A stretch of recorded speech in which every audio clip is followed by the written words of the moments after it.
Hey, they can't take this. I got on bait, bitch. She got on bait.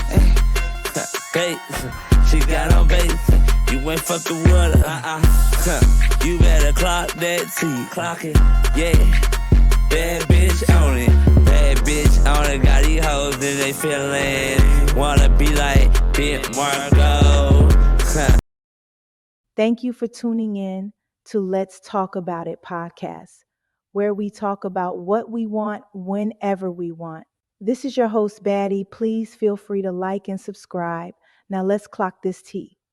Jada Youngin's mom speaks on her son's death and more. So many things I can say about this situation. I feel like they need to let him rest in peace, and he wouldn't want this to be brung back up. I know Jordan is going to chime in on this situation. Jordan is Jada Youngin baby mama. It's so much to be said. What is the root to all this, and why get up on live and let this situation resurface? It's a lot to be said about the situation on all angles. My daughter's in shock. She's standing there screaming to the top of her lungs. He never cried out. He never screamed. He never panicked. He said, "Mama, get me to the hospital."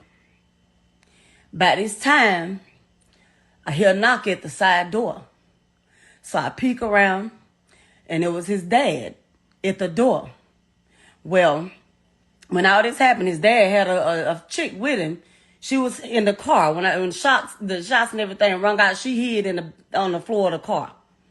Well, his dad, the chick, the young lady, and the two other guys, I open the door, they come inside.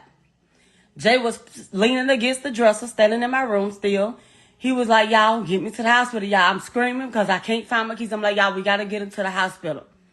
Well, Jay walked away from my dresser, and then by this time, he just kneeled. He took a knee on the floor. He was like, "Y'all, come on, get me to the hospital." And he just laid out on the floor. So, I'm screaming. And I'm going to say this. This is what the fuck y'all don't know. And y'all, people wonder why I went silent after my son's death. My son laid out on the floor.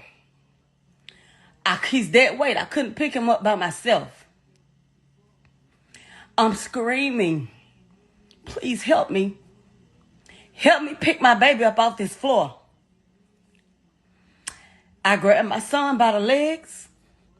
His dad was standing there. His dad got shot in the leg. That was it. His dad was standing there. One of the guys made 2-3 of his dad. He's standing there. The other white man that was with him, he just pacing back and forth. They just stood there and looked at me without a care in the fucking world. Not one of all three of them fucking men helped me pick my boy up off that floor. The young lady that was there with his dad, she grabbed my son under his arms, and I grabbed him by his legs, and we toted my child out that fucking house. We toted him out the house. Not none of them. So that's why I screamed and I told every fucking body that would listen to me. No one would listen.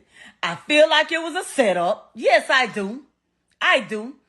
I don't know what the fuck, how the fuck. One motherfucking shooter. One person. How the fuck would he knew, like in a matter of 15 minutes, to come to my house and do all this? Now, I can't say who did what, when, where, nothing. What I can say is that God don't sleep, and he sees and knows all. And he says, "Vengeance is mine." And I know that anybody that had anything to do with this, and whatever happens, they will pay. Maybe not today, maybe not tomorrow, but they will pay. Shout out to Ike Shaheed for sharing this content. Thank you for tuning in, like, and subscribe.